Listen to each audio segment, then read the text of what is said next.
Story 1. The Santa that only comes when you're awake. The tradition was always the same. "Close your eyes, Leo," his mother would whisper, tucking the heavy wool blanket under his chin. "Santa won't come if he thinks you're watching. He's shy, you see. He needs the silence of sleep to work his magic." But Leo was 7, and curiosity is a rot that eats away at obedience. That Christmas Eve, as the house settled into the deep, groaning silence of midnight, Leo didn't close his eyes. He squeezed them shut for a moment, then cracked them just enough to see the pale moonlight filtering through the frost on his window. He waited. The radiator hissed, the wind hammered at the eaves. Then a sound that didn't belong. A wet, heavy thud in the hallway. It wasn't the sound of boots. It was the sound of something soft and saturated being dropped onto the floorboards. Thump, drag, thump, drag. Leo held his breath, his heart hammering against his ribs like a trapped bird. The door to his bedroom creaked open. The air in the room suddenly turned freezing. Not the crisp cold of winter, but a damp, stagnant chill that smelled of old dishwater and copper. A figure loomed in the doorway. It was tall, too tall. It had to hunch forward, its head brushing the ceiling. The iconic red suit was there, but in the dim light it looked dark, almost black, and it clung to the figure's frame as if it were soaked through with liquid. The thing moved to the foot of Leo's bed. It didn't move toward the stockings or the tree downstairs. It just stood there.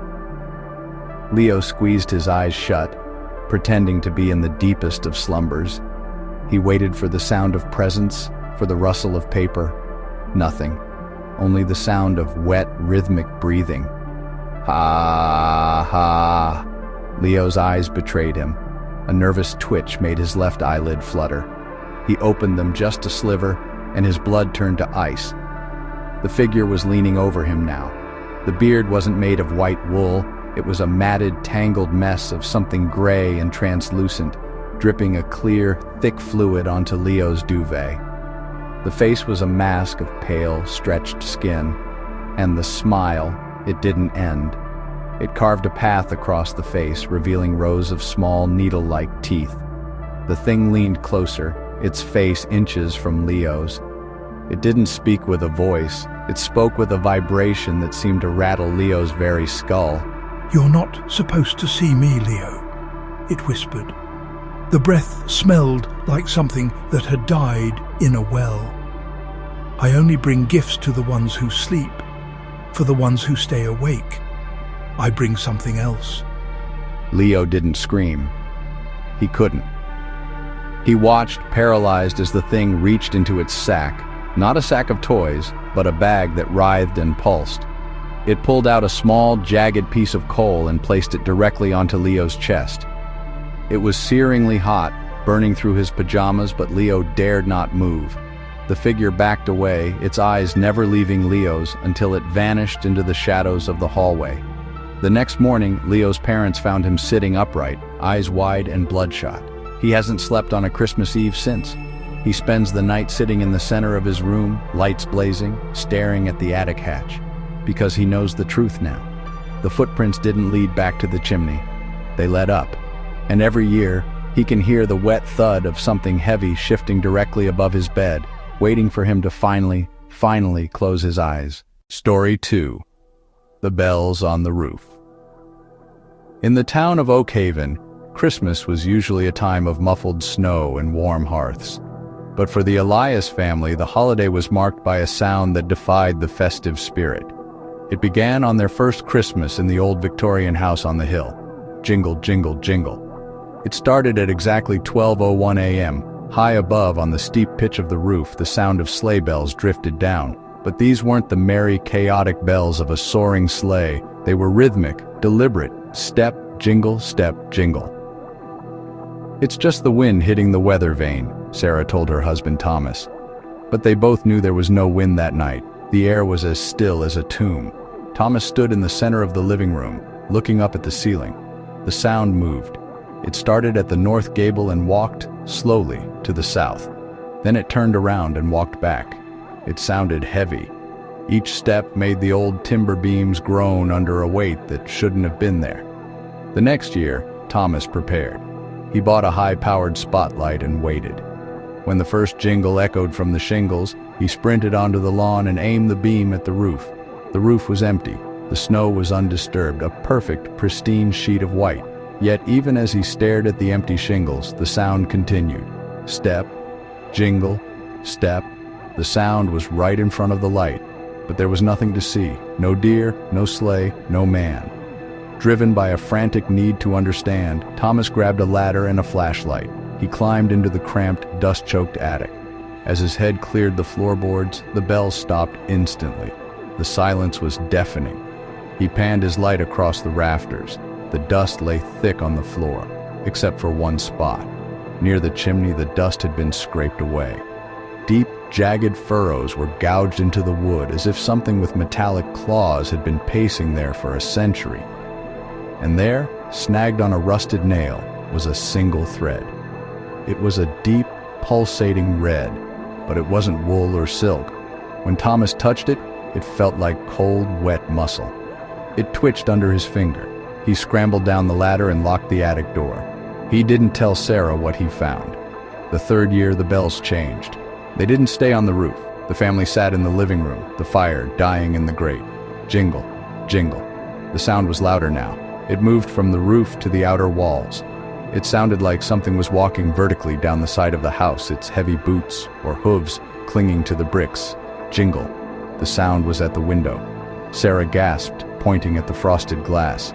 There were no footprints in the snow outside, but the glass was vibrating. Something was tapping on the pane. Not with a finger, but with something hard and sharp. Jingle. The sound moved to the front door. The brass handle turned slowly, clicking as the lock strained. Then, the sound did something it had never done before. It crossed the threshold. The bells were inside. They began to pace the hallway, just outside the bedroom doors. Step, jingle, step, jingle. Thomas stood behind the door, a heavy fire poker in his hand, sweat dripping down his neck. He realized then that the red thread hadn't come from a suit meant for a man. It was part of the creature's skin. The pacing stopped. A low, metallic rasping sound filled the house, like a blade being dragged over a whetstone. "I can smell you, Thomas," a voice echoed, not from the hallway, but from the chimney, the vents, and the floorboards all at once. "You looked in the attic. Now, I want to look in your room." The bells began to ring again, faster now, frenzied. And then, the door began to creak open. Story 3. The Naughty List. In the Miller household, the tradition of the naughty or nice list was a joke. Toby's father would pretend to call the North Pole on his cell phone whenever Toby refused to eat his broccoli. It was a game, a harmless, festive lie. But on Christmas morning, while the sun was still a gray bruise on the horizon, Toby found something that wasn't a joke. Deep inside the toe of his wool stocking, tucked beneath a tangerine and a handful of chocolate coins, was a roll of parchment. It wasn't the bright white paper of a greeting card. It was yellowed, thin as dried skin, and tied with a piece of rough black twine. Toby unrolled it. It wasn't a list of toys. It was a list of names. At the top, written in a cramped, scratching hand that looked like it had been carved with a needle, was Mrs. Gable. Mrs. Gable was the neighbor 3 doors down who yelled at kids for stepping on her lawn. Beside her name was a single word, envy. Beneath her was Mark Higgins, the boy who sat behind Toby in math and stole pens. Beside his name, thievery. Toby's heart began to gallop. He scanned the list, dozens of names, his classmates, the mailman, and then his breath hitched. David and Sarah Miller, his parents. Beside their names, the ink seemed darker, almost wet. Deception. Finally, at the very bottom, Toby found his own name, Toby Miller. There was no sin listed beside it. Instead, there was a date, December 31st. That night, Toby couldn't sleep. He sat at the top of the stairs, peering through the banisters into the dark living room. At 3 a.m. he heard it, the sound of a heavy chair being pulled across the floor. Then the distinct, rhythmic scratch, scratch, scratch of a quill on paper. He heard a wet, rattling breath, the sound of someone breathing through a throat full of fluid. The next morning, Toby checked the news. Mrs. Gable had passed away in her sleep. A sudden heart failure, the neighbors said. but Toby saw the police taking a photo of her front door. There was a mark on it, a small black X in the corner of the frame. He ran to his stocking. The list was still there. He unrolled it with trembling hands. Mrs. Gable's name was gone, not erased. The parchment was simply blank where her name had been, as if she had never existed at all. Every night, the scratching continued. Every morning, more names vanished. Mark Higgins didn't show up for school. The mailman's truck was found idling in a ditch, empty. By December 30th, the list was almost empty. Only 3 names remained: his parents and himself. Toby tried to burn the paper, but the flames wouldn't touch it. He tried to flush it, but it appeared back in his pocket, dry and cold. That evening, he watched his parents laughing over a glass of wine, oblivious to the deception written beside their names. He wanted to scream, to warn them, but his throat felt like it was filled with ash. At midnight, the scratching stopped. A heavy silence descended on the house, a silence so thick it felt like being underwater. Toby crept downstairs. The living room was freezing. The Christmas tree was bare, its needles turned a sickly, charred black. Sitting in his father's armchair was a figure shrouded in a coat of matted gray fur. It didn't have a face, only a hood, and from beneath the hood, a long, pale hand emerged, holding a quill made from a sharpened bone. The figure looked up, or rather, the hood tilted toward Toby. "The accounts must be balanced, Toby," the thing hissed. Its voice sounded like dry leaves skittering over a grave. "Your parents lied. They told you I was a spirit of joy. They gave me a mask of red and white to hide what I truly am. That is the greatest deception of all." The figure reached out and crossed 2 names off the list. Upstairs, Toby heard 2 synchronized, muffled thuds, the sound of life leaving a body. The figure turned the page. Toby's name was now at the very top. The date, December 31st, began to glow with a faint, sickly light. "Do not worry, Toby," the figure whispered, dipping the bone quill into a well of dark, viscous ink. "You won't be lonely. I have a whole new list for the new year, and you get to help me write it." The figure handed him the pen. It was heavy. It was cold. And as Toby's fingers closed around the bone, he felt his own heart stop beating, replaced by the slow, rhythmic scratch, scratch, scratch of the ink. Story 4. The Santa that Eats the Cookies. The tradition of leaving cookies and milk for Santa is supposed to be a gesture of kindness, but in the Henderson house it had become a source of quiet terror. It started with the dog, Buster, a 90-pound golden retriever who would normally sleep through a thunderstorm. Buster refused to go near the living room after the sun went down in December. He would stand at the edge of the hallway, hackles raised, a low, pathetic whine vibrating in his chest. His eyes were always fixed on the soot-stained mouth of the fireplace. "He's just reacting to the chimney drafts," Sarah's husband, Mark, would say. But Sarah knew better. She had seen the cookies. On Christmas morning, the plate was always empty, but it wasn't the clean sweep of a hungry man. The ceramic plate was often cracked as if bitten. The crumbs left behind weren't small. They were jagged chunks, and the milk in the glass was never gone. It was curdled and turned a pale, bruised purple. This year, Sarah decided she needed to know. She set up a baby monitor facing the hearth and sat in the kitchen with a cup of black coffee, the small screen glowing in the dark. 12 a.m. Silence. 1 a.m. The monitor crackled with static. Then a sound came through the tiny speaker. It wasn't the ho-ho-ho of a jolly saint. It was a wet, grinding noise, the sound of stone rubbing against bone. On the screen, something began to emerge from the fireplace. It didn't fall down the chimney. It squeezed through. A hand appeared first. It was gray, the skin pulled tight over knuckles that seemed to have too many joints. It gripped the brickwork, the long black fingernails digging into the mortar. Then came the head. It was elongated, the skull tapering back like a predator's. There was no hat. There was only a thin, wispy fringe of white hair that looked more like mold than fur. Sarah watched, her breath hitching as the creature pulled the rest of its body out. It was impossibly thin, its limbs folding and snapping back into place with the sound of breaking dry wood. It wore a suit, yes, but the red fabric was stained with layers of old grease and something darker. The creature didn't look at the tree. It didn't look at the stockings. It crawled on all fours, its belly dragging on the rug toward the plate of cookies. It didn't pick them up. It unhinged its jaw, a sickening pop echoing through the monitor, and pressed its entire face onto the plate. Sarah heard the crunch of the cookies, but she also heard the screech of the ceramic being ground between teeth that sounded like rows of broken glass. The creature finished the cookies and turned its head. It looked directly into the camera. Its eyes were massive, pale orbs with no pupils, reflecting the infrared light of the monitor.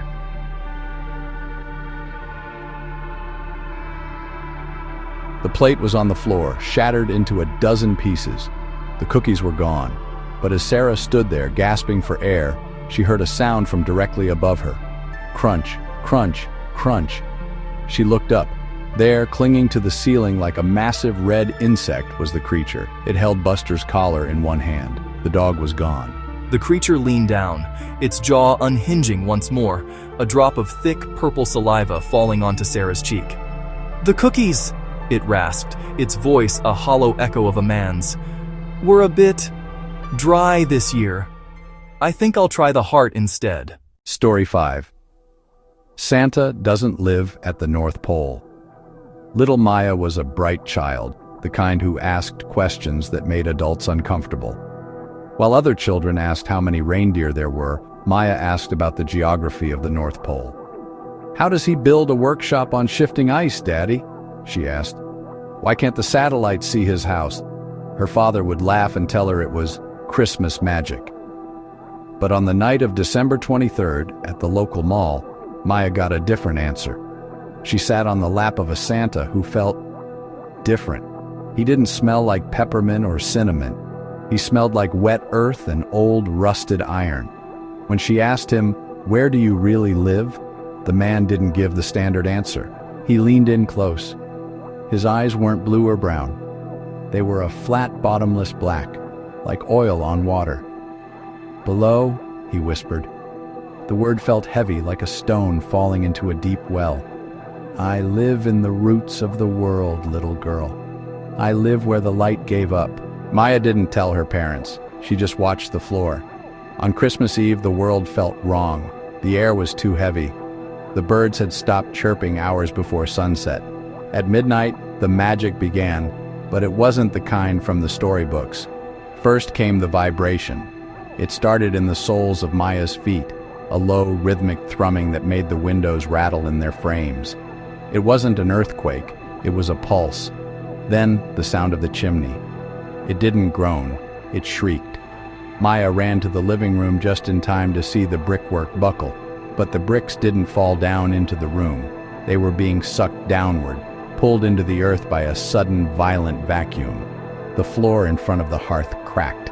A fissure opened, glowing not with fire but with a dim, sickly phosphorescence. A smell wafted up, the smell of ancient rot, of pressurized coal, and something metallic. Something began to climb out. It wasn't a man in a suit. It was a massive chitinous thing that had woven a suit out of discarded rags and the hair of animals. It had too many limbs, and they moved with the jerky, terrifying precision of a spider. Its sack was a translucent bladder filled with things that shifted and moaned in the dark. The creature didn't place gifts under the tree. It placed them into the house. It pressed small, pulsing mounds of black bile into the corners of the room. It touched the walls, and where its fingers landed, the wallpaper turned to ash and the wood began to weep a thick, dark sap.